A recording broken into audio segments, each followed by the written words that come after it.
Okay, so let me tell y'all about this dream I had. The Holy Spirit spoke to me all day off this one dream. So in the dream, I had this huge catfish in my hand.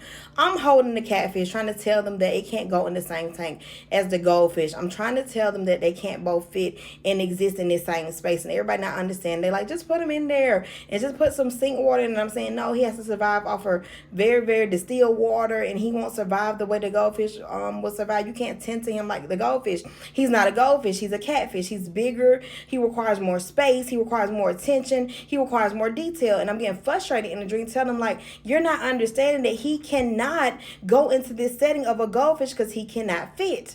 So I'm growing frustrated, and I'm holding the fish. I'm like, I gotta put him somewhere to sustain his life. So I put him in a bowl where he looks literally squished in the bowl. And I'm like, this still won't work. He needs bigger space. He needs more space. He will never survive if he settles to this space. So I wake up and I'm like, Lord, what? Instantly being the older person, I'm like, Lord, somebody pregnant. And God said, no, it's bigger than that. So I go forth and I ask the Holy Spirit. I tell my husband about the dream. He was like, yeah, it sounds like if that catfish tries to settle to the setting of that goldfish, he'll suffer.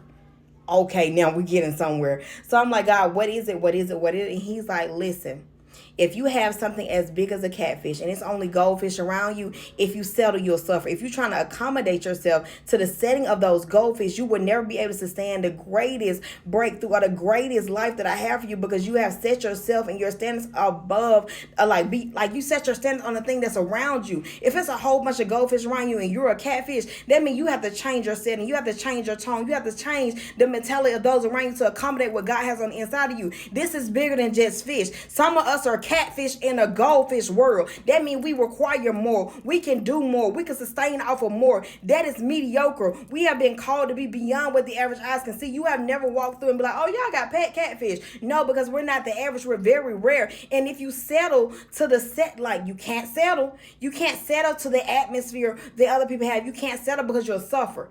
In this dream, I realized God was telling me, you have something so round inside of you, it won't be able to fit into everybody else's idea, and everybody don't know how to tend to it. The people in the dream was like, no, it's okay, just put it in there. No, I knew that if I put that catfish in there, it wouldn't survive. It would suffer. It's greatness and it's a light on the inside. If you keep settling to other people's ideas or other people's setting or other people's atmosphere, you'll suffer, because God has called you to do greater. Don't settle.